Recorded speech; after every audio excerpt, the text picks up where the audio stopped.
you get when you combine two childhood friends who have never grown up, have an unhealthy competitive streak, and always think they're the funniest people in the room? You get the Unfunniest podcast! 5, 4, 3, 2, 1.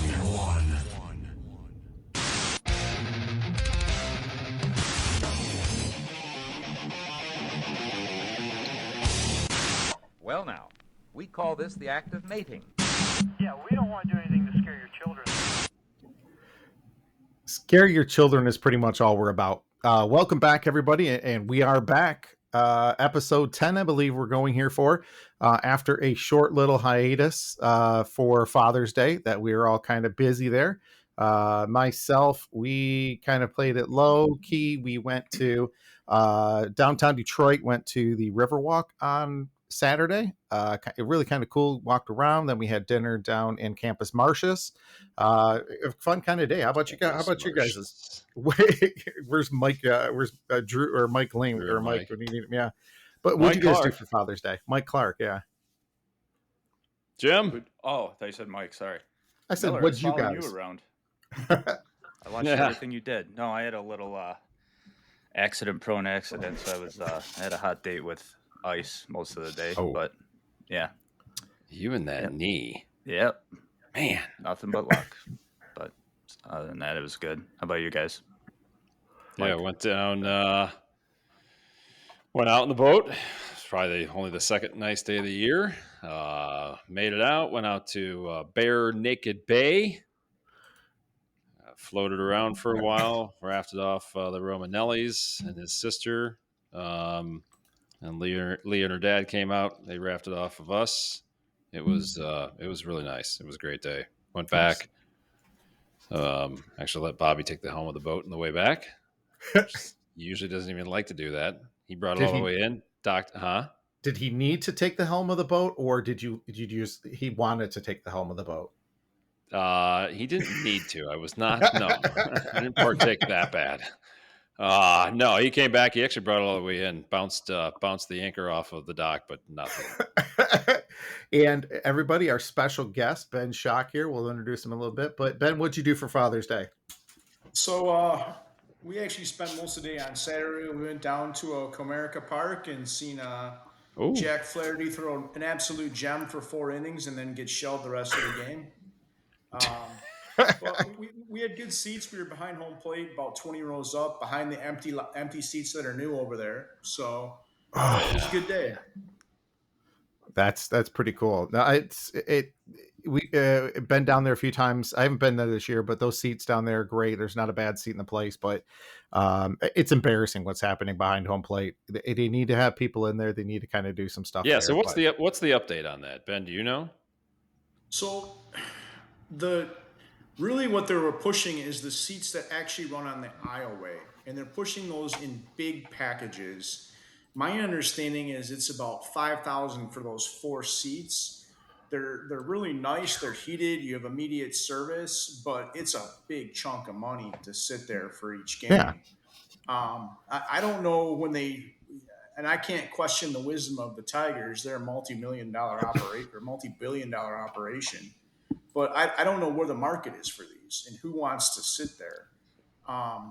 They're right on the aisle. They're, in the other seats, the lower seats that you see that are empty, I don't know why those aren't selling, but I think they're starting to just put people there. Like when we were there, they were giving seats away, and that's where they were putting them. So I heard that. I mean, it's not like the loges. Yeah, it's not like Jacobs Fields or whatever it is now, guaranteed rate, whatever they call it. But the loge down there and some of these other ballparks that have the suites down there. I mean, this is individual tickets and everything. The last I read, you have to buy 10 game minimum. Like you can't just go and buy 1 game. Right. And I think half the time, because it's technically a club, so half the time they're probably just hanging out in the club watching it on TV. Well, and to start the season, there was no services and food or drink service. You pay that kind of money, you would think that'd be waiting hand and foot on you, but apparently there was no food services. I don't know if that's been updated. They've been talking about it on 97.1 a lot. And I don't know what the latest update is on it, but the optics of it does not look good from a TV aspect. No. Because empty seats make it look like the stadium could be full, and you got all these empty seats behind home plate, and all of a sudden people are like, "Well, I guess the fans aren't behind the Tigers." No, even though the games you of were the at, stadium is packed. Yeah, I was just going to say. Those stadium seats are packed. It was when you were there, I think, Ben, all those seats were sold. It was a sellout all weekend, wasn't it? Yeah, they did give away a lot of the tickets, like in the far reaches to the PAL.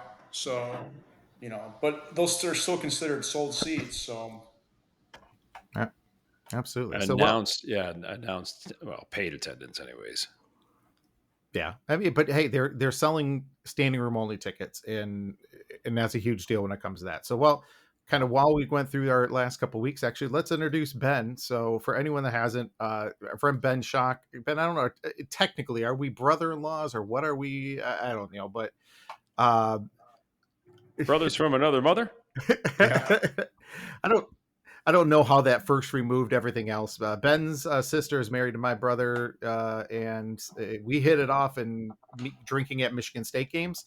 And going to share a screen here. So what we have Ben on for a couple things. Ben is one of the top local lawyers in the Metro Detroit area when it comes to elder law, estate planning, and things that maybe things you don't necessarily want to talk about at first, kind of putting the website up here. So we'll pass this on a number of times, but ssrlaw.com and the phone number 586-239-0871. We'll put this on the website, but there's a lot of things, that kind of we go through in life and we don't necessarily think about, or we don't want to think about, but for us, for our loved ones, for our children, we really kind of have to kind of go through there. So Ben, kind of the kind of introduction, what really is SSR Law, and what is the main thing that you guys really do? Well, we are I'm going to say a preeminent law firm in Macomb County. We do mostly elder law. We deal with a lot of situations where people age, they need help planning, for long-term care.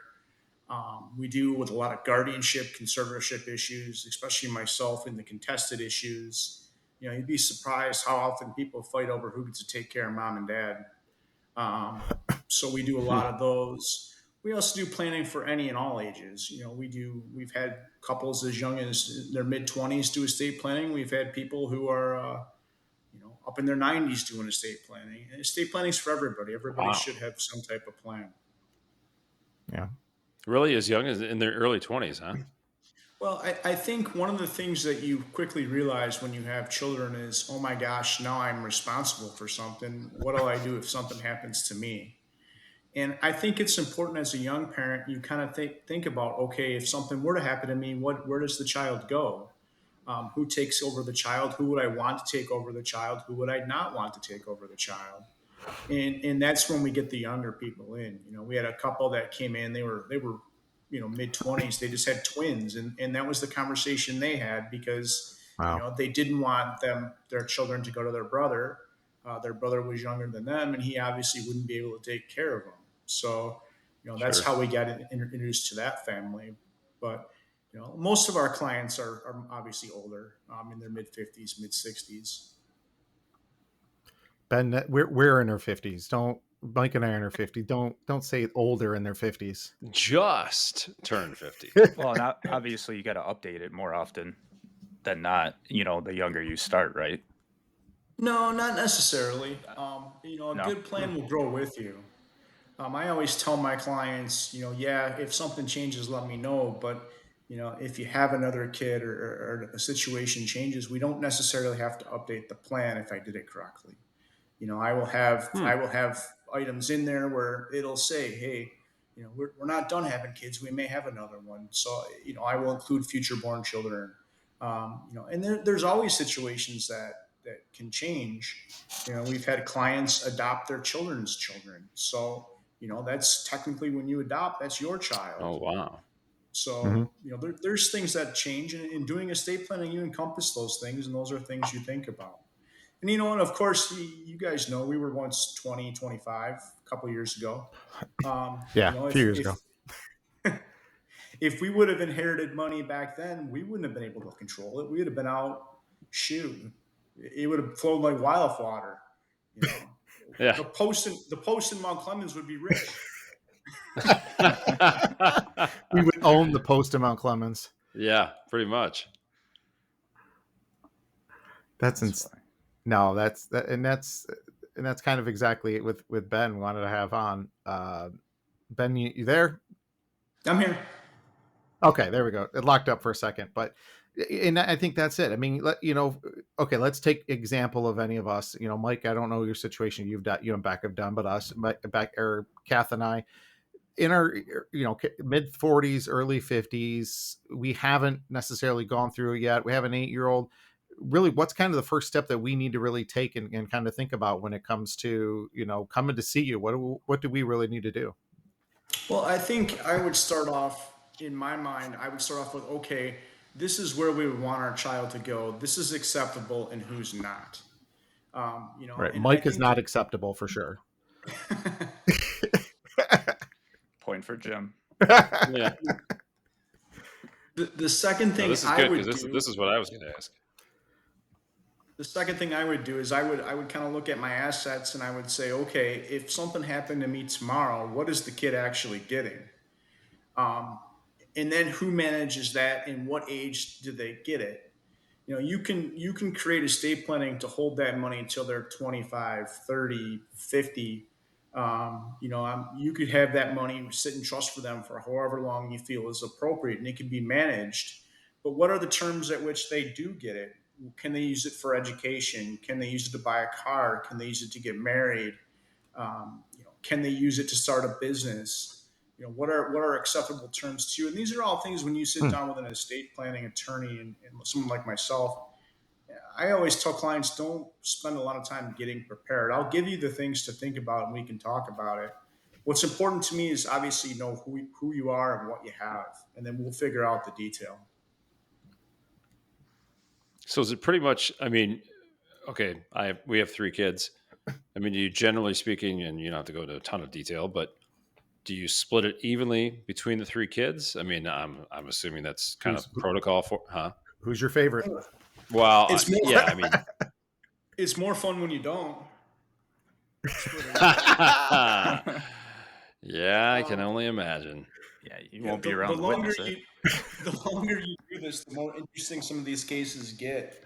I can only imagine.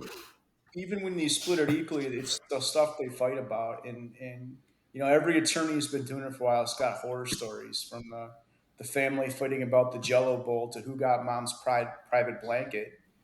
Things you think about people wouldn't fight over, but this stuff means stuff to everybody. We just did a case not too long ago. We were fighting over a blanket, and you could have bought 12 of these blankets. So, it's thinking about what matters to your family.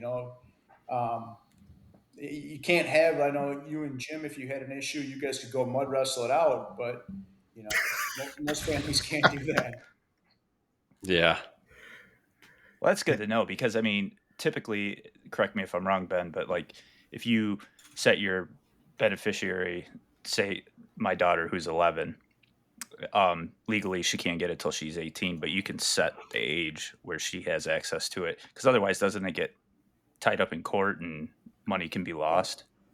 Here's the dirty little secret. If something were to happen to you and you're using the beneficiary, she gets it the day she turns 18. So they can release it to her the day she turns 18. Now you think about where you were at 18 years old. We were all seniors in high school. Man, if I got a lump sum of money then, I would have had go-karts and, I was certainly you not got $1,000, you think. Yeah, right. Ben, if you got a lump sum right now, you'd have go-karts. Admit it. Well, I'm a little bit more mature now. I probably have golf carts. Are you on one right now that we can't see? All right, so here's a scenario, and I'll use Rebecca and I as a perfect example because we've talked about this before, and I'm sure you hear this a ton. We've talked about estate planning. We've talked about having a will. it always gets pushed to the back burner because it's never on the forefront of your mind. So you're always thinking, well, I can worry about this later. I'm not going to die tomorrow. But let's face it, any one of us, God forbid, could die tomorrow. So let's say Becky and I sit down tomorrow and we say, we need to do this. So the first step is obviously call you guys, and then just, I guess, briefly tell us, and you kind of surmised it already, but what are the first steps? Exactly what would you ask from us in preparation for that first meeting? I generally don't have my clients do a lot of prep work. Okay. I would give them some general things to think about. Okay, you know, who's in charge, and like I said, what age do they get it? Um, and then when we get in there, we'll go through the assets, we'll go through the family, and then we'll start talking about specific scenarios. If you got young children, is education more important to you? If you got older children, our marriage is more important. So, that's part of the process of going through it. And I always tell to keep clients from overthinking it. I just give them the bare minimum, and then I'll leave them specific 3, 4 questions that I can follow up later in a week or so and say, hey, did you think about this? Okay. I like that. Takes a little. Yeah, I was just. Sorry, go ahead. It's got to be stressful. So I like to give them a few days to think about things, and then we'll email or we'll send out a message to them. Hey, we talked about X, Y, and Z. What were your thoughts? And I think that's a good way to bring it back, because people do come in, and a lot of times they start the process and then they get cold feet, and then you got to reel them back in. That's a pretty consistent problem. There's always 6 to 8 plans of mine that are, I call them dated, but they're, we started them 9 months to a year ago and we're still not completed. And you don't know why that is, what happened to them, why they didn't finish, but there's always some plans that just, for whatever reason, don't complete quickly. A dumb question on my end here, but when it comes to, especially Mike's oldest, or Mike's youngest just turned 18, so he doesn't have to think about this stuff now. Today. But with Jimmy and I with young kids, now let's just say Charlotte's 8 years old right now. Something happens to Kathy and I, and I want Warren Buffett as her guardian when we pass away. So what process to let's just say we want Mike and Becky to be guardians of Charlotte. Do the people you want as a guardian have to sign off on that as well when it comes to that? So you do what's known as a nomination form, and I do it as a standalone document. But I say, hey, if something were to happen to my wife and I, we would want our kids to go, to my sister Sarah or to my sister Emily, and we just use the nomination form. And you put 2 or 3 people, because there are situations where, hey, this doesn't work for me. I can't do this right now, and you don't want to force them to have to make that decision. Right. I always think of when I tell clients, I say think of 1, 2, maybe 3 people that you would want to have that responsibility. Obviously your one is who you think could do it, but you don't know, heaven forbid, what happens when you're both gone and whether they can do it. They may have their own situations. So Jared Goff is number 1 for us. Number 2 is going to be, okay, here we go. Miller's going off the rails again. But it was interesting. I never really kind of thought about that when it comes to I didn't either, honestly. Yeah, who you kind of go to. Well, go ahead, Mike. I would think one of the most important things too is again, just from a 1,000-foot view, in terms of planning. But I've started going through some of my different accounts and making sure that beneficiaries are assigned, which I'm sure you think is very important, even if you don't have a will, right? Because again, God forbid something happens, those accounts could go awry in a hurry if you don't have beneficiaries assigned to them. Is that correct? Yeah, you have to use beneficiaries when the option is given to you. A lot of times when we do estate planning, we'll switch the beneficiaries into a trust so we have more control over the assets. A beneficiary designation, they're 18, they get it. With a trust, or you can use the beneficiary designation to a trust. Then I can say, hey, I don't want my 18-year-old to get it till they're 27 because they're irresponsible. And I was just using 27 as a random number, but it gives you the ability to control that money. and you can a lot of times even in qualified money, your IRAs, your 401ks, we can use the trust, and there's some advantages to having it go through the trust to protect it from the kids. They don't understand the tax ramifications. Right. Especially young kids. You get an IRA and you have 10 years to liquidate it, and you liquidate it all in year one. Uncle Sam will like it. Yeah, Because I was just going to say. you could pay some pretty hefty tax. But those are things that Ben, you can take a you look at. You give the client the worst case scenario and say, okay, if your kid was 18 and they just received your 401k, what would you want them to do? Whoa. Yep. what can you explain in a little knack of knowledge when it comes down to it? Honestly, years ago when I heard the word trust, I kept thinking this is something for multimillionaires and billionaires. They have to do this. It's a tax shelter, whatever it is. But what really is a trust that you would set up when it comes to family and elder law? Well, I think a trust is the way I describe it. A trust is nothing more than a fish tank. You have a bunch of fish; those are your assets, and your trust is a fish tank that has specific terms. I'm gonna, have my savings account go into the fish tank when I die, and then my kids can't get it till they're 27, or the money goes in. They can use it for education, but they can't use it for their private spring break fund. So your trust is nothing more than a holding device. You create the terms, you determine how it unlocks to let the money out. But I like to think of it as a fish tank. Your assets are the fish, the trust is the tank. I like that. No, that's pretty cool. Do you guys do financial planning too, Ben? I always refer the financial planning out. I mean, I know enough Okay. about financial planning to be dangerous. I was just going to say that. My old Morgan Stanley days show, but I'm not giving anybody financial advice at this point. A sock drawer. Yeah. So for anybody that doesn't know and not from the Detroit area, last year Ben ran for one of the new probate judges, and the questions I've got are not about anything there, but what was it really like to run for an office, to run for public office? Because we kind of all have these ideas when it comes to, obviously it's not politics, but literally shaking hands, kissing babies, all the events that you went to, really kind of summarize what that experience was really like with you and the family, other than stressful, obviously. Well, yeah, I'll just say we're happy we're not doing it this year. Yeah. It's a time drain. Can only We imagine. I can truly say every weekend we were at an event, we were planning to go to an event, or we were figuring out how to get people wearing my t-shirts to the event. So, when you're running a campaign like that, you got yourself, you got surrogates, and you're coordinating all these things at once. It was a lot of work, a lot of time, a lot of effort. There was a lot of late nights of figuring out, okay, what do I do? How do I get these things covered?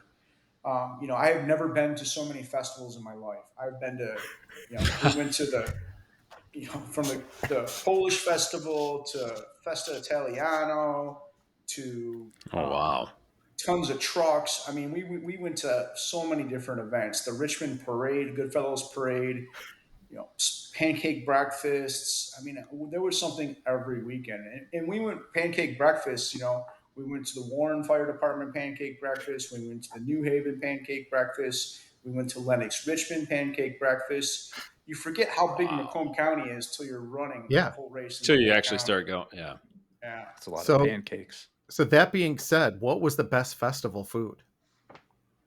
I'm partial to the Polish festival, but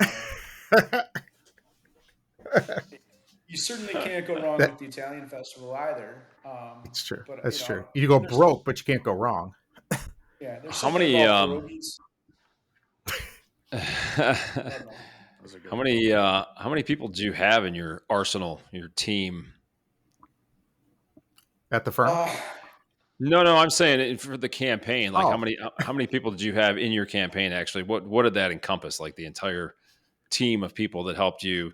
I mean, obviously we saw your billboards, we saw your signs. I mean, that takes a lot, like you said. I mean, I can't even fathom the amount of time investment. we had basically a core, I would say a core four.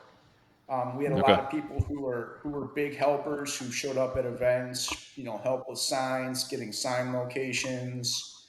Um, you know, my wife and kids were great. They attended all these events. Like I'm telling you, I'm sure they never want to see another festival again.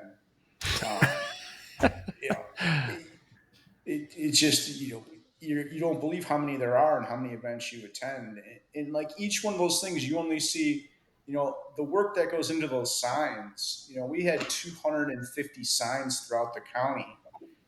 That's Wow. 250 business owners you have to stop and thank and talk to, and it's a lot of work getting those sign Schmooze. locations.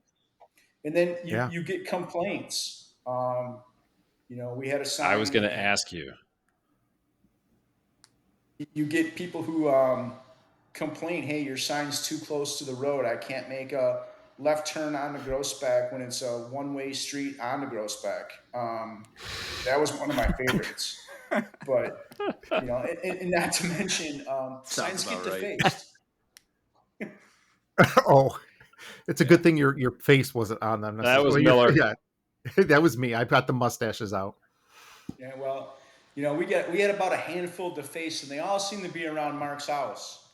All right, so here's the ultimate question. Who chose the face portrait of what went on those signs? Was that you? Was it your wife? Or was one of your My partner, coordinators? one of my campaign staff, one of the partners from my law firm, Erin, is very creative, and she spent a lot of time making sure I looked good on those signs. when Mark had your company logo up there in the beginning, I was going to say, man, you look really good in that pic. Not that you don't look good now. I'm not saying that. Like, damn, look at that guy. A very stoic man. There are other shots we'll have to find, Ben, but it is like an action movie. The pictures that the three of you guys kind of took, it was kind of funny. Some of those pictures. Yeah, they're cool. They're catchy. Yeah. So how did you and your partners kind of meet? Weren't you guys all previous at one of the previous firms? Yeah, we all left the same firm. We decided that 11 years ago or 12 years ago at this point that it was better to be out on our own. So we started our own practice, and we've been humming along ever since. Wow. All right, now let's get to the fun stuff here. What's one, without giving names or specifics, what's some of the dumbest things some people have asked you about when it comes to the law? Other than me, because you could probably fill 3 hours with the stupid stuff I've asked you, who I can sue. Probably have a whole book you could read to us. Yeah, the longer you do this, the more interesting some of the stuff gets. And you sit back and you look at it and you're like, I can't believe I went to a hearing over this. And you look back at it, and what's important to your client, obviously what's important to your client has to be important to you. But on the grand scheme of things, you look at it and you say, man, is this really worth fighting over? And how much do you want to spend to fight over this? One of my favorite cases, and the family, there was 3 kids in the family, and mom died and left each one of them $500,000 in life insurance. And Wow. that $500,000 in life insurance funded their ability to lawyer up and sue each other. And they fought over everything from, who got the family Bible to, who was getting stuff from the kitchen. I mean, it was ridiculous. And it got to the point where if you had it and they wanted it, you just said no because you had the money to defend it. We sat through full hearings fighting over, some pots and pans, for example. And it was like, I turned to my client at one point. I said, just give the pot and pan away. Like, this isn't worth fighting over. You're paying me $300 an hour to fight over a pot and pan. Maybe this isn't good use of your money, but he paid the bill, so I guess it was. So the only people that made money on this were the lawyers. I wouldn't say that, but if I always laugh when someone tells me it's about the principal always costs you money. Yeah. If you're willing to How say old this were is these about kids? What's that? How old were those kids in that In scenario? their 60s. in their 60s. Oh, real? Oh, wow. That's Okay, petty. so I I guess think I they shouldn't be were- surprised. I think they were litigating 40 years of hatred. You know, I think that mom and dad kept them together as a family, even though they probably will never have Thanksgiving dinner together again. Yeah. So it's one of those situations. Shut your mouth when you're talking to me. Yes. You get nowhere. Now, do you have the option to not show up like a police officer? Yeah. I would imagine not. I don't get that option. Upon. If you retain me and I don't show up, that's called malpractice. Yep. No So You would- back to your you would like point that- of court. Go ahead. Yeah, Jim, you would certainly like that better if I didn't show up, because the malpractice insurance would probably cover what it was worth fighting over. Yeah. Yeah. So Ben informed me, and I never realized this, about all the times you have to do some court appointed stuff. And some of the greatest things come from some of those court appointed. But how many times have you ever had to basically tell a client to sit there, be quiet, or to nope, you're just plead guilty, or something like that? I mean, I can't imagine some of the stuff that you've mentioned over the years of people that try to fight when it's just nothing's going to happen. I often start my day when we get into court, and I will say something to the effect, "Hey, if I grab your sleeve or kick you in the leg underneath the table, it means I want you to shut up." Because people will. It's one of the reasons why I don't like Zoom hearings, because I have no control over my client in a Zoom hearing. I can't kick them. I can't text them and get them to be quiet. Yeah. Right. You know, I'd really much rather be standing next to them. So if they get out of line, I can drop my pen on the floor and reach down to pick them up and smack them on the leg. Not that we would do that, but you get the idea. Hypothetically. Yeah. Yeah. I would imagine that probably some of the most pompous attorneys that you come across are these, and I went off on one of my rants about this on one of the previous episodes, with all these billboards of the hurt in an accident, call 1-800. Yeah. I'm hurt. Yeah. Well, I'm sure that there are some of those guys, and I don't know that you come across them on a daily basis, and without naming names, but I would imagine you can allude to some of the annoyance that these individuals are. Yeah, I think you have those people in every line of work.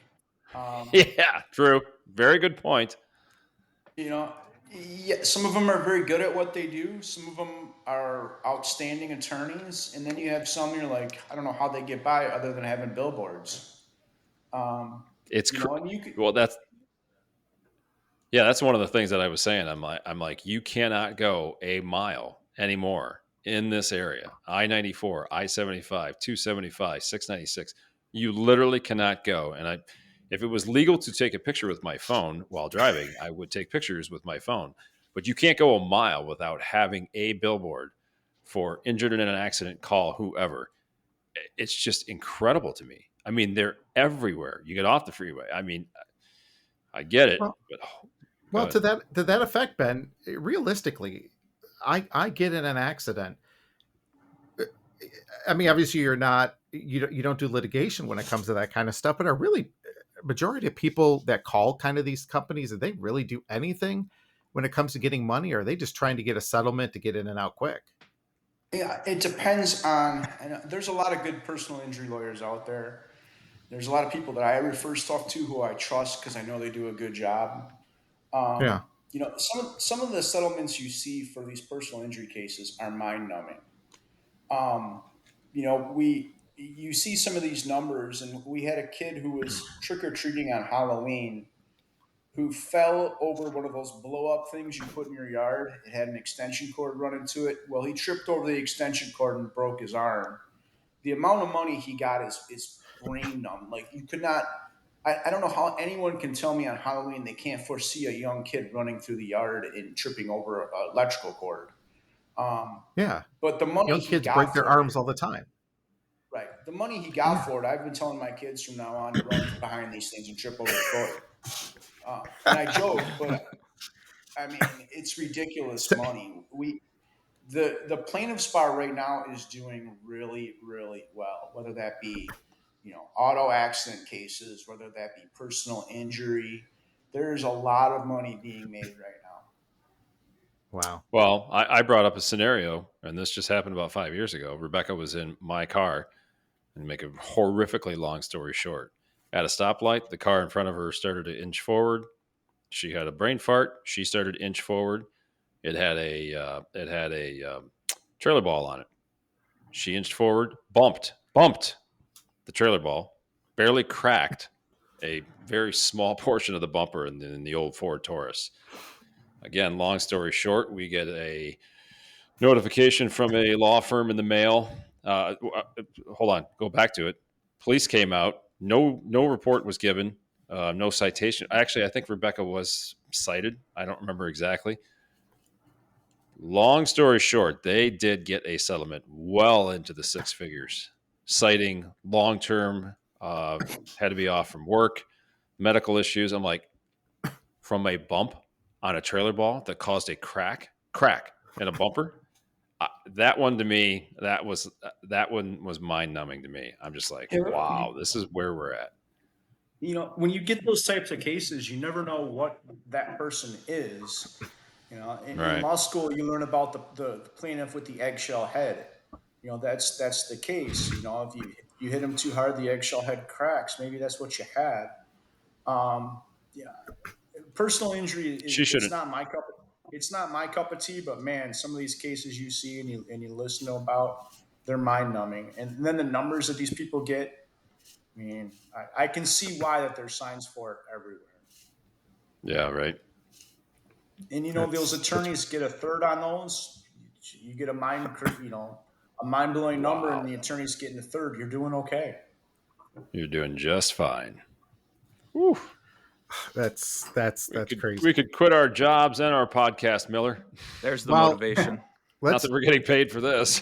Now, I'm going to talk about something else that's kind of in the news right now when it comes to law. And this isn't a joke. This is a serious one we talked about earlier in our prep. But there's a lot of school districts that are banning phones in school. And there are lawsuits, I got to imagine, that are popping up left and right because of this, whether it be their civil rights, whatever the case is. To me personally, I think there should be no kids having phones in school. Before, when you didn't have laptops, a lot of the teachers were having kids pull their phone out. They would use it for research. They would use it for different things like that.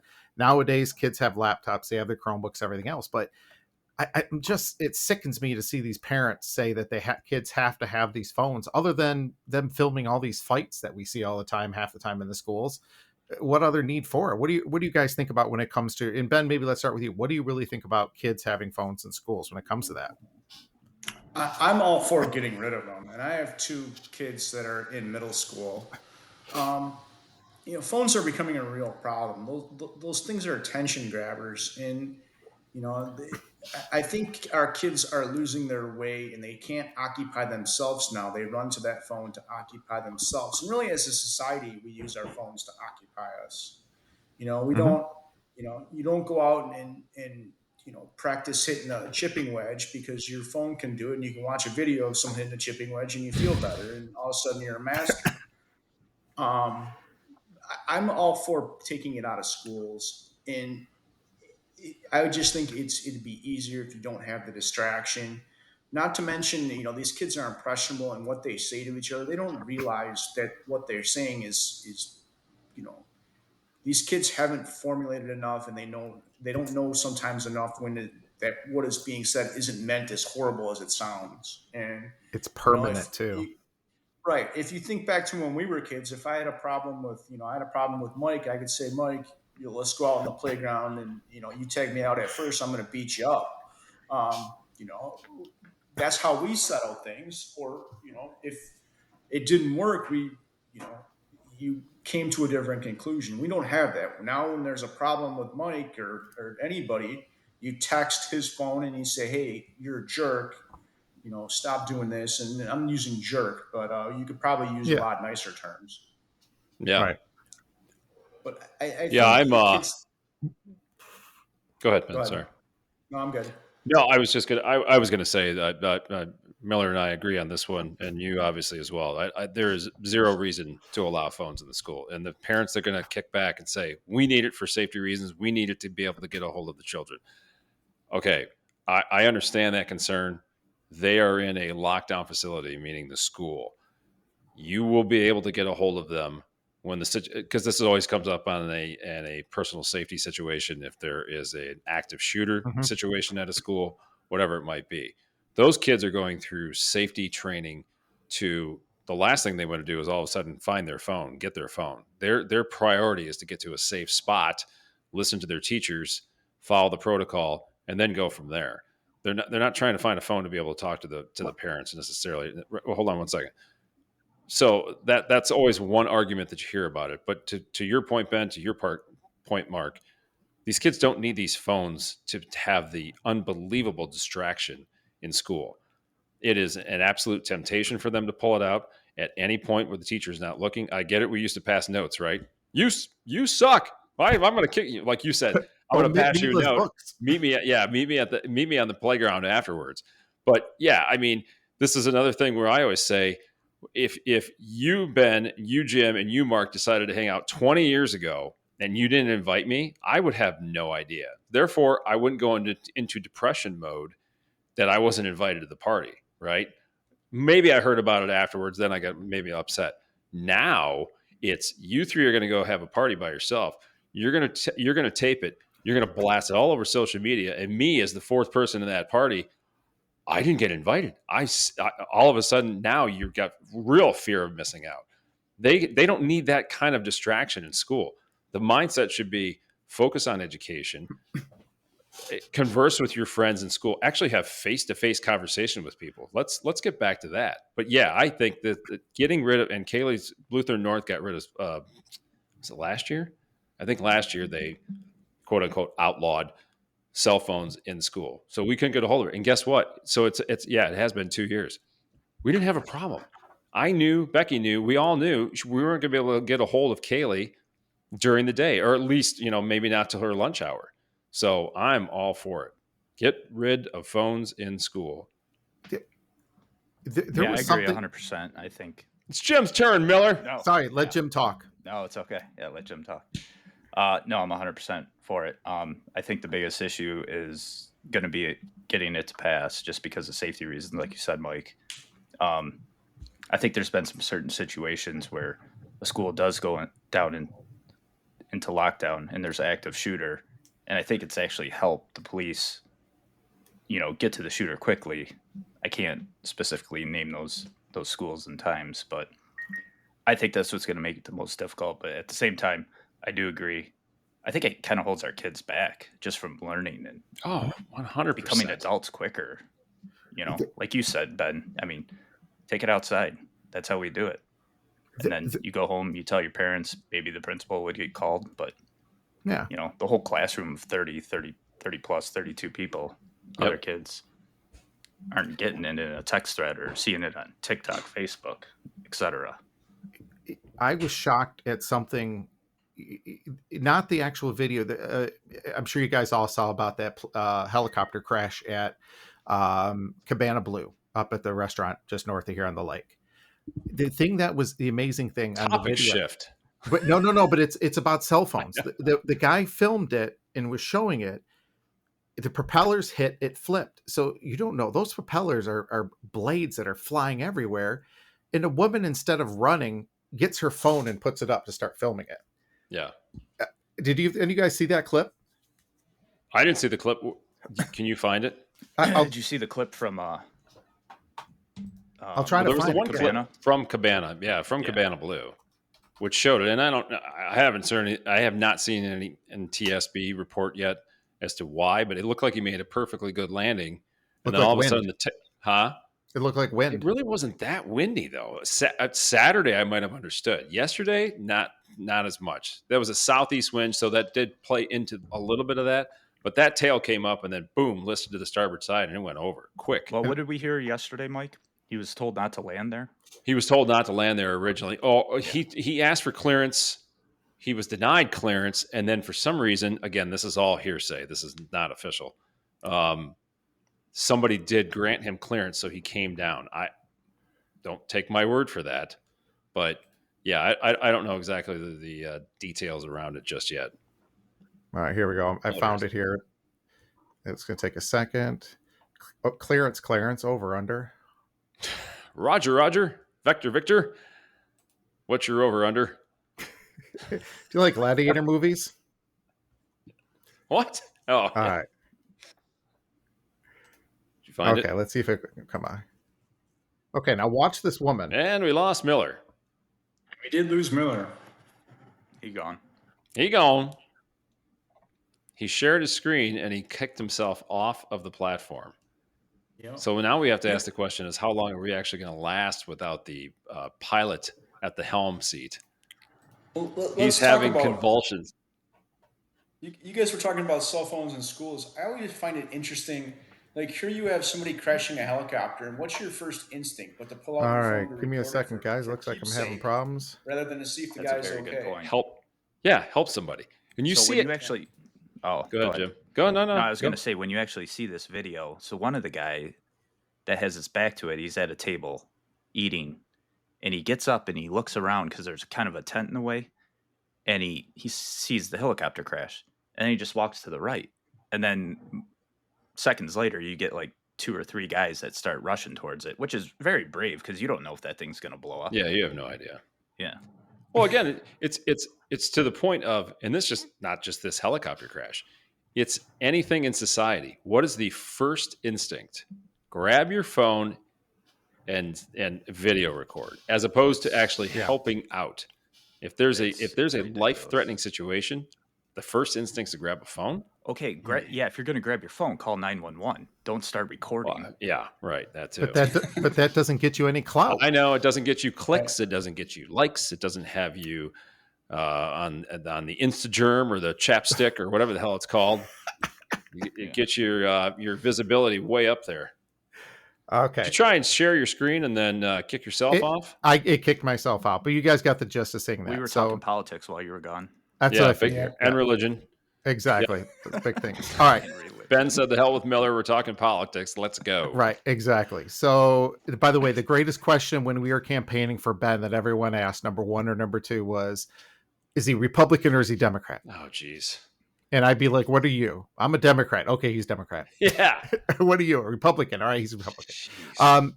Let's go to something a little bit more fun, if you will. The sports playoffs just recently ended.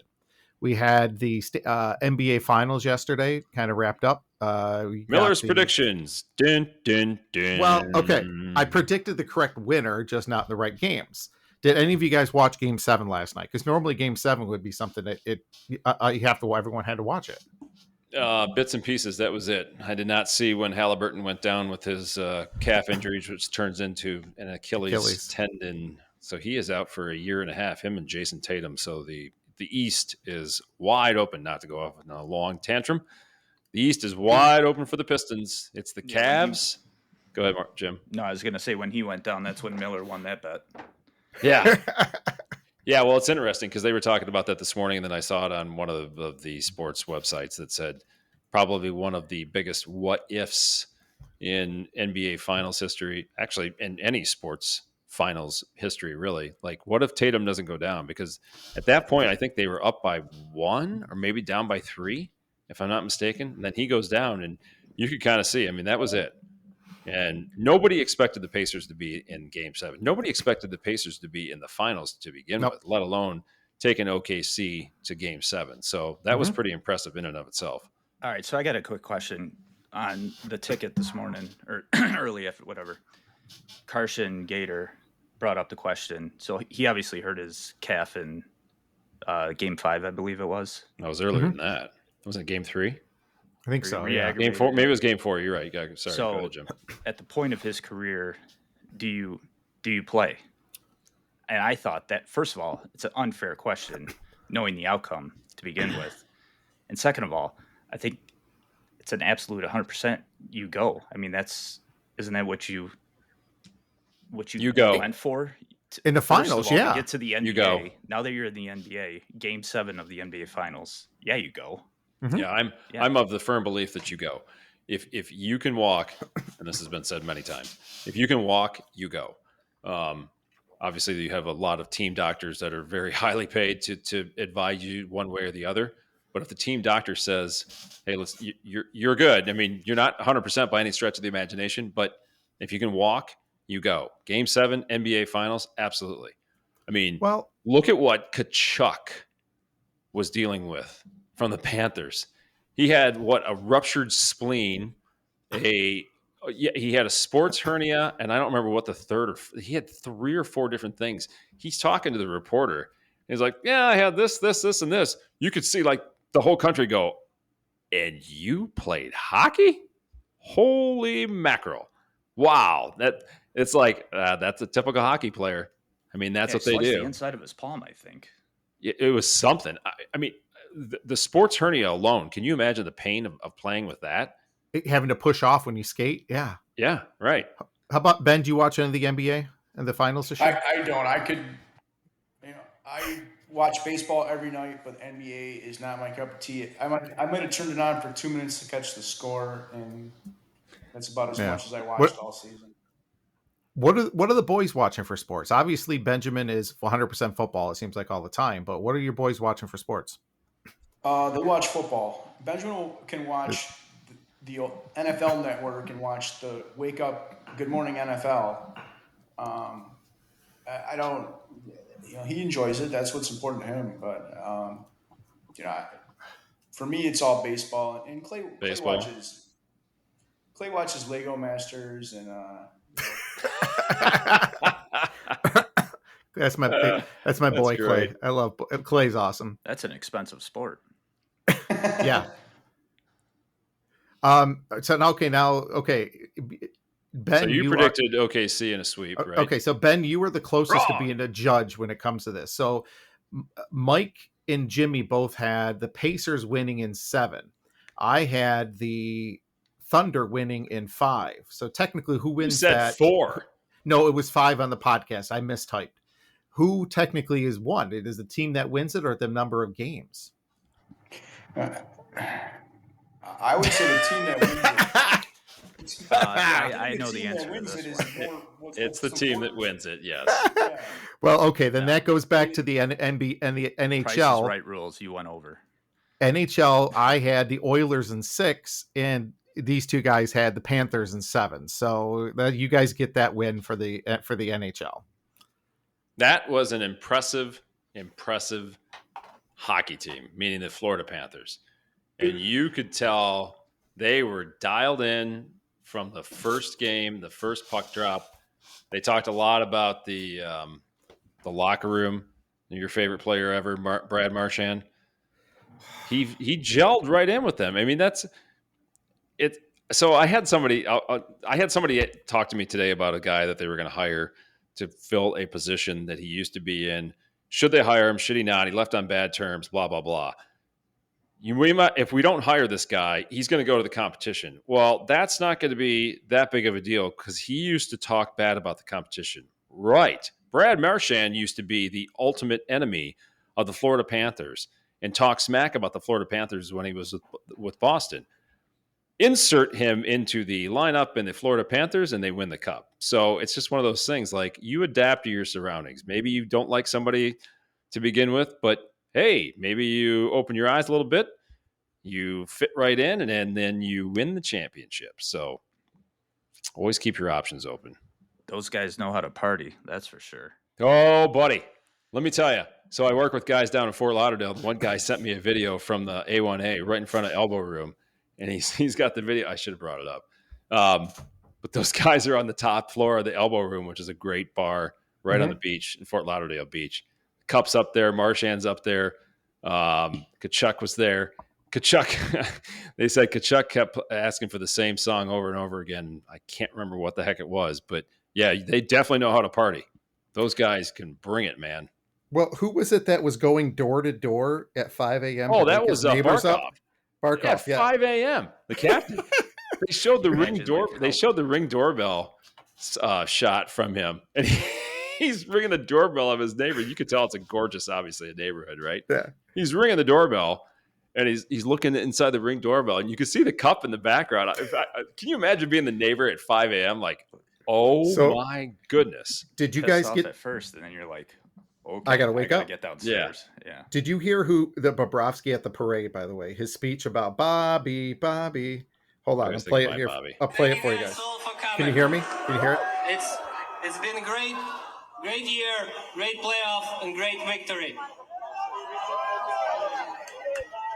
I think I like to get together at this time of the year. I think with this unbelievable ownership, with great management, with the great coaching staff, this fantastic I love group of Russians. guys, with incredible you guys, with incredible fans, and with the blessing from the guides, God, we can all be together here next year. Oh no, that was the one. I'll have to find it, but he's getting the crowd to chant Bobby for Bobrovsky, and it was hilarious. But some of those guys trying to do speeches are incredible. It's awesome. By the way, did you see where the parade was at, Mike? I did not. It was on the beach is where they had the celebration. Oh, was it really? Right in Fort Lauderdale Beach. It was where the parade, the end of the parade was. Been there many times. It's one of my favorite spots. All right. Now let's talk about something that Ben, let's talk about one of the things Ben is most passionate about, the Tigers. Ben, what are your thoughts on the Tigers right now? What do they need at the trade deadline? They're playing really good baseball right now, so you got to be careful what you add. They do need pieces though. They could use a right-handed third baseman. Expecting Veerling to come back at this point, I think, is probably asking a lot. And asking McKinstry and Javi Baez to continue the pace they're on. I mean, Javi Baez is a great story, but I don't know if he'll be able to do it all year. And McKinstry, I mean, he comes out to a What If by Creed. Certainly, he's got the best walk-up song right now of all the Tigers. What is it? Next to Kerry Carpenter's Jesus Jam, but you get Zach McKinstry coming out to What If by Creed. He's hitting 280, I think. He won't keep that up. But I think what's Javi coming out to? I have no idea. Oh, I thought you said I thought you said he was coming out to something. Javi's got his Latin mixture. To me, I can't tell the difference, but he's playing unbelievable baseball. So I still think they need a number 4, number 5 starter as well. I think they can't do this pitching chaos because it's been destroying them lately. Well, the one thing that I think everybody was freaking out a little bit on their 3-game losing streak was you keep hearing the same thing over and over again. Wow, is this the real Tigers that are coming out? Are they gonna all of a sudden go 2-10 or 3-13 or 4-18, whatever? But if you actually look at the other top teams in the league right now, the Yankees were shut out 3 straight games. 3 straight games. One of them was a 1-0, 10 or 11 inning extra inning game that they lost. They didn't score a single run in 3 games. So you look at the Yankees, their record in the last 10 is 3-7. Toronto's 4-6. The Tigers are 5-5. The Tribe's 5-5. Kansas City's 4-6. Minnesota is tanking. They're 1-9. And then you look at the Mets. The Mets are 1-9. The Mets were considered just a week ago, maybe 10 days ago, to be probably the favorite to win, maybe them and the Dodgers, to go to the World Series, right? They are 1-9. The Dodgers are 7-3, so they came back a little bit. San Francisco 4-6. So where I'm going with this is, if you look at the Tigers, they're 5-5. They had a 3-game losing streak. They have not been swept in one series yet this year. And just because the first series they were swept.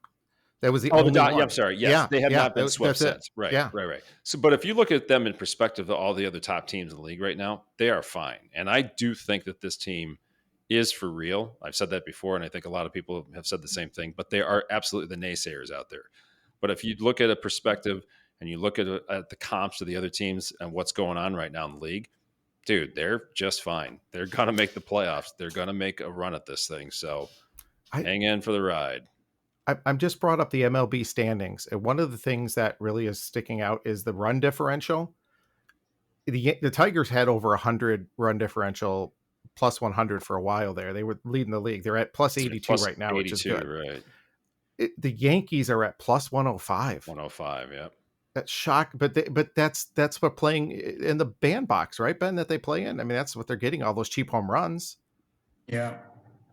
What is I hate to dwell on this, but Colorado I find is a fascinating story this year too, because they got a chance to really, set the record on the other side. I'm gonna say this. Holy shit! The run differentials for the Rockies is minus 202. Yeah, that's pretty crazy. That deserves that holy bleep. 18 and 16 wins or 12 wins. Something 18. Absurd. 18. They have 18 right wins. Now. Yeah. And they're 5-5 in their last 10. Yeah, they're making a run at it. Well, the other thing to look at too is the Tigers. Those two losses were to Tampa Bay. Tampa Bay is 7-3 in their last 10, and they are only 2 games back of the Yankees. They're 43 and 35. So it's not like they lost 3 games to a pitiful team. So again, I guess I just want to reiterate, and this is coming from an Indians fan. Realistically, again, my friends in Cleveland. You're a Spider fan. It should be the Cleveland Spiders. Come on, let's get real. Right. Yeah, no, they're fine. I think they're in good shape. But Ben, you're right. They absolutely need a right-handed third baseman, and I think the bullpen's I think some of the bullpen that was so strong last year in that run, they're starting to rear their ugly head in terms of giving up some runs. So I think they might have to address that at the trade deadline too. So. And okay, now we're going to talk about Ben's real love. It's not his family. It's not his children. Loves. It's not his family. It's not his children. It's not the one real joy in his life, Lucy. This one is the Michigan State Spartans. What's going on with the Spartans this year, really? Because the only thing I keep hearing about in the Big Ten is Bryce Underwood. And Michigan State can do anything this year? I have no idea. I would expect them to be a 6-6, 7-5. They're going to be competitive, but I think they're really a year away from having the depth that Smith wants. College football is so interesting right now because it's completely becoming an NIL game, and you can even see it in Michigan State's emails. We hire the new AD, and on that Friday we get an email introducing him where he says, "Hey, we need more money. It's time to step up." And it didn't say that, but that was the aura of it. As, hey, if you want us to be competitive, get your checkbook out. And I think that's the way it's going. Reality check. Yeah. How much support are you going to have for these stadiums that sit 80,000 people, and you go to a game that's 4 hours, and the dude with the red hat spends half the game on the field. For those, the dude with the red hat drives me crazy, but. How much more money do you chuck down on these things when you're already spending, my parking pass, I have to contribute $400 for each seat just to get a shot at my parking pass. I mean, it's a lot of money to chunk down for something that's not a superior product. So I don't know. I could agree. Yeah. So you guys can blow out Western. I could go on and on about Michigan State's request for money because, I have both my undergrad and law degree there. That I get a lot of emails requesting money from them, and the athletic department is no different. Yeah. That's a tough thing, especially with sports nowadays, especially the NIL paying play. What is it? $2 million you guys' quarterback is making or something like that? Is that what he got from coming from Oregon State? I don't know. I don't understand how it went from one extreme to the other. Yeah, I don't know what the I could see if NIL money, if you were selling selling cars for Sundance Chevrolet or something like that, and they used your face and they paid you for it. That makes sense to me. But like $10 million to go to the University of Michigan and you've never, that's a lot of money. That's Step life foot on the changing field. money. Yeah. I Yeah. mean, that guy could get Yeah. injured in his first game and never play again. What do you gain from that 10 million? Right. Now, Boy. is that 10 million guarantee? I mean, is that paid out over basically saying that here's a check for 10 million for coming, or is that a lot of those NIL deals, or is it $10 million based upon 4 years of playing there? That's the problem, though. You don't see. We don't know that because this is the problem with the NIL. There's so many questions surrounding it. There's nothing really written in stone like an NFL contract is. Okay, 10 years, $40 million, $4 million a year. Okay, well, how much of that is guaranteed? That's always made public. The NIL thing is just it's off the guardrails. Like, well, it's $10 million. It's going to be paid X amount here, X amount there. Nobody really knows, at least as far as from what I can tell, anyways. There's too many questions around it. I've said this before. That this whole thing, there's zero guardrails. We've flown way off the guardrails. No, Well, I agree 100%. Ben, go ahead. Yeah, you would know. Okay, this is a legitimate question because anybody that works at a public university, I can go on the website and I can find the salary for every single person that works at Michigan State, from the janitor to the athletic director, because it's a public institution. My question, though, when it really comes down to is now, number one, are these players going to be considered government employees? Right. Mm-hmm. Now, are they going to have to report these salaries that these guys have to make? So I think so. I think with revenue sharing, now that they have to share revenue, you're going to start to see this morph into contracts where if you want the revenue, you've got to stay, you've got to, and that'll close up the Wild West of these NIL deals somewhat. Because the revenue sharing is going to have to be reported. It's going to have to be shown how the money's being used. These NIL deals, though, Mark, I'm going to give you $5 million if you eat a Melting Moments every day. They're just obnoxious. Is that the ice cream sandwich that's there at Michigan State? Because I want that. I'll take that deal. I'll do that deal now. What's it called, Ben? Melting Moments? Oh, Melting the Moments. greatest ice cream sandwich ever. Are they really? Cheap, what's too. on this thing? I'm going to have to try one. Melting on it Moments. Well, isn't that's made by the MSU Creamery or something like that, isn't it? It's right made on campus? I don't think so. I think the guy who owns Melting Moments also owns Halo Burger and Cops and Donuts now. Names are ridiculous. Really? Yeah. So, I'm looking for the Halo Burger on a glazed donut, but Sounds like something you'd get at like Bath and Body Works. I gotta be honest with It's you. a scented candle. All right. Hot and now, yes, I could handle that, but no. Too funny. So, That's all right. pretty good. So we get to look forward to opening weekend, Michigan State playing at, Michigan State hosting Western Michigan this year. And oh boy, my boy Jake Taylor, or whatever his name is, Coach Taylor, the Western coach. I have no idea what we're going to be this year. Same thing. Where this NIL is killing them is the MAC. It's killing these mid-range teams, because if I'm a MAC school, I get a great player that maybe fell under the radar, and I really work with him for a year, and he has an unbelievable year. No one's staying at a MAC school. They can't pay anybody. no. You're going to go to a Michigan State. You're going to go to Ohio State, and I can't blame the kids. Yeah, what would you do? I mean, you go someplace that's going to, just to say, $1 million. I mean, for an 18-year-old, 19-year-old kid, that is life-changing. Like you said, Ben, that is, especially $10 million. That's life-changing money, at least at that point in your life. So, it doesn't work out, and you enter the portal a year or two later, right? Or the next week. I see. That's the thing. I don't even know how that works. But I think I have these mental exercises in my mind. If it was my kid, I'd have him enter the portal every year, and the biggest donator gets them, because it's all right? life-changing money. Like, yeah, I love Michigan State and I love everything that Michigan State has provided me. But if the University of Miami offered my kid $5 million, I'd put on a Miami U. Why not? Use the system. Right. Yeah. There's no loyalty. Well, what I say earlier, right? Brad Marchand, he hated the Panthers. The Panthers, they hated him. So what? Here's some money. Come win a cup. Guess what? Won a cup. I mean, right? To that effect, to that with me, Ward, with everything else, Mike, you know what time it is? Oh no. It's that time. I think it's that time, Mike.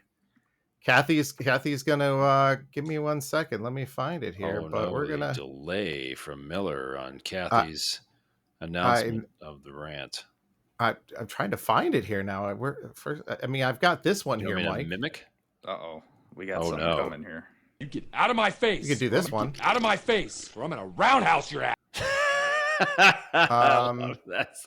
Oh, here, or this nobody wants a roundhouse kick from this man. We meet again, Trebek. Oh yes. All right, I think this is the one we need here. So let's all give the respect it's due. It's time for everyone's favorite segment, Mike's Rant of the Week. And now, here is Mike with his rant. Yes, today's rant goes along the lines of everyone stop whining and complaining about the heat. It's summer. Holy cow, I've never seen such a bunch of patsies in my life. So I told you, I texted you guys this morning. So I was driving. This is literally about 6:15 this morning, and the 97.1, they started whining and complaining about the heat. What are you going to do to beat the heat? It drove me so crazy. I decided to text them, and I said, this weather is, and I put phenomenal in all capital letters. Phenomenal. I said, go out on a boat, find a lake, find a pool. We've suffered through the worst spring in, I think I said 50 years. And then I said, bring on more heat. What was it, Saturday? They issued a heat warning. For what? The wind was gusting at 40 miles an hour. It was 88 degrees. I'm like, who's going to die in this? Same thing with yesterday. Yesterday was, okay, don't get me wrong. It's hot out. I get it, right? But all of this is unprecedented. No, actually, it's not unprecedented. If you compare this to the late 1800s, trust me, I have my facts on this. The late 1800s into the 1930s, we actually have 4 times less heat waves in the Midwest. I get it, there's other parts of the country, but at least the Midwest, because this is what everybody's focused on. 4 times less of the amount of heat waves in the Midwest compared to the late 1800s and into the 1930s. We've had one 100-degree day since 1992. Prior to that, we had 14 100-degree days. So enough. It's summer. Let's enjoy it. It's only 2 months. The statistics that you came. Yeah, you like that? Yeah. So I'm not going to throw you under the bus what you said yesterday. So what did I say yesterday? There's no way I complained. Huh? We were just getting ready to pull your boat out, and you, in your defense, you were working pretty hard getting the boat ready and cleaning. And what did you say? Man, it is hot out here. I'm like, yeah. Whoa, let me check my ears. Hold on. Oh, I did say it was hot. Yeah, but I don't know that I would consider that a complaint. I was actually trying to bring it on and absorb it. I was sweating a lot. I ruined my brand new Salt Life shirt, but whatever. So yes, everyone, please, it's summer. Let's enjoy summer. Let's get outside. Let's take 2 months left. Yeah, if that. Let's take Grandma and Grandpa outside. Let them sweat out a little bit of, sweating to the oldies. It's not going to kill them. Just make sure they have their trust done so you get all their money. Yeah, there you go. Call Ben. Before you take them outside, make sure you call Ben. All right. Well, we've hit the hour and 15-minute mark here. I think we should plug Ben once again and bring up we are. So. I'm going to bring up the website again here real quick. But for anybody that it definitely, what I really recommend, and Ben said, just give them a call. Go out. I mean, the cost to get to really find out what's going on and what you really need and what you need to look out for is incredible. I'll say this: when my mother-in-law was in the hospital and needed a lot of care when it came to Medicaid, Medicare, there's nobody in the Metro Detroit area that can handle what is needed when it comes to, especially your parents, anybody when it comes to that kind of service. Ben, contact SSR Law. Any of the lawyers there, especially Ben, can help you out. 586-239-0871. We'll put this up on the website and a link to it as well. But Ben, what do you any kind of last things you want to impress on anybody when it comes to what they really need to do? No, I think we've covered the estate planning and the work aspect enough. I just want to thank you guys for having me, and we'll have to reconvene on another date.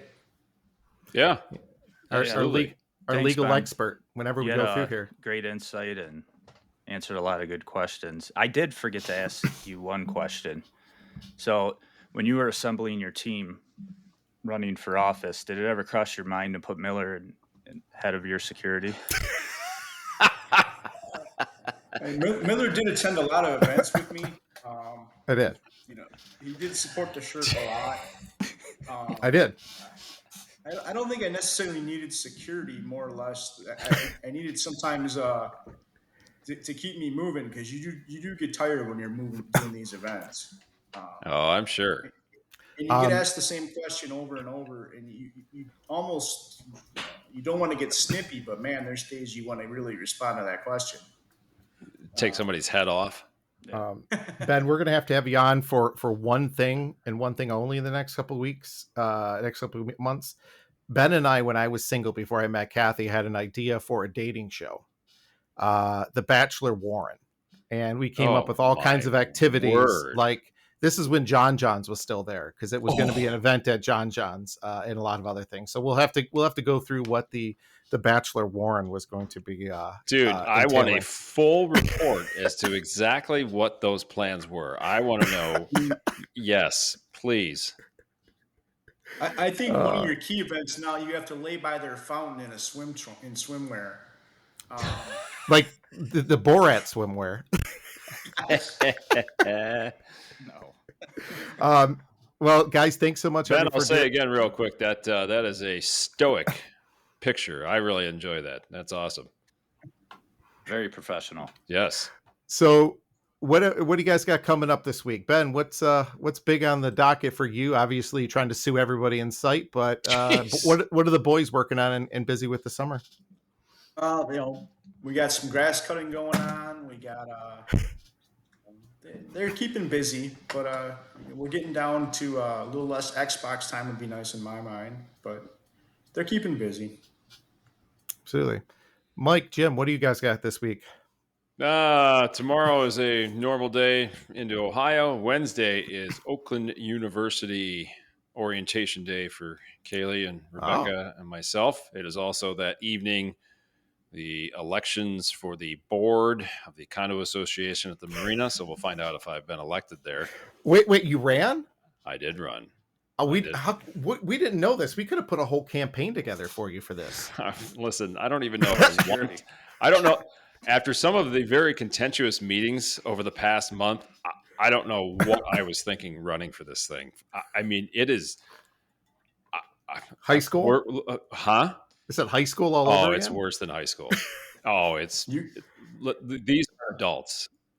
I can't put into words the lack of humane speech that these people are.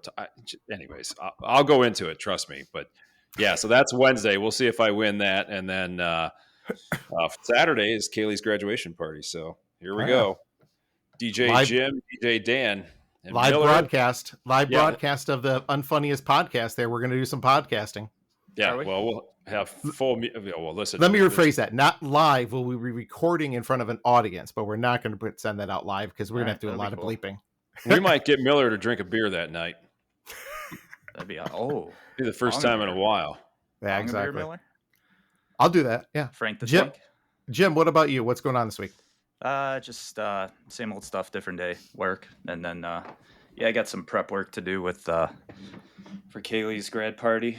It's going to be a gala event. Is that what they say? Police aren't called. We're not having fun. Got some family coming in from out of town, so nice. Be good to see them. I get to go to everyone's favorite university here in the Midwest on tomorrow afternoon. That's Bethel University in Mishawaka, and where then. I didn't even know there was a Bethel University in Mishawaka, Indiana. But then I get to go hang out at Notre Dame for a full day and head to Fort Wayne, and I'll be back Wednesday night. You're going to the College Football Hall of Fame?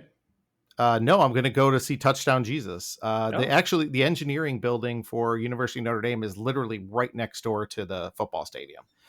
So I'll be there on going there. I'll take some pictures of Touchdown Jesus and send them out to everybody. And but it'll be fun. It'll be a busy couple of days, but need to get some visits in, kind of going through there. But guys, you really want to say thanks so much for everybody. Thanks again, Ben. We appreciate you coming on, man. Seriously, all kidding aside, it was awesome. Yeah. It was really great. We'll have you on again. We'll talk about the Bachelor Warrant. We'll talk about the S&M, the Schock and Miller presidential campaign that never took place as well. Some of these other ones. Yeah, it was Rihanna's S&M song was good. It was Schock and Miller. Yeah, so we're gonna do all these things. Hopefully, Ben, you still are part of the bar association. But guys, thank you for everything. Last comments. You want a last comment? Yeah. What are you guys gonna say? Everybody have a great week. Thanks for continue to like us, continue to follow us, share us, tell us what you think, give us your comments, good and bad, preferably good, but we take corrective criticism too. So bring it. All right, everybody. Thanks so much for joining us. We will have a Let Jim Talk live with Kathy next weekend. And do we want to tease who our guest is next Monday, or we will mention it. I'm going to confirm it, but in the next couple of weeks, we will be having the Cartnark himself, Agent Sebastian from the Cartnark, will be joining us live in tape when it comes to this. So we've been talking with them. Who knew that there was? Listen, I did that rant about the cart thing, and then I did my video. I had no idea that there was actually a Cartnark out there that goes, Not only that, they've got like 800,000 followers. It's crazy. This guy is phenomenal. I mean, he takes everything that I wanted to do with this cart thing, and he brings it to reality. You missed your calling. I did. I was watching. I'm watching this video. I'm like, this guy is my hero. Look at him. He's chasing people down. He throws magnets on their cars when they don't put their cart back. And then, I mean, it gets contentious. These guys get out of their car. They start screaming and swearing at him and everything else. They drive off. They stop. They come back and they want to get in more arguments with him. And he's just great. He's like, hey, man, all you have to do is put your cart back in the cart return. It's the best ever. This guy's my hero. I can't wait to talk to him. We get to talk to Mike's hero. Thanks, everybody, again. Have a great week, and we will see you for episode 11 next weekend. See you guys. See ya.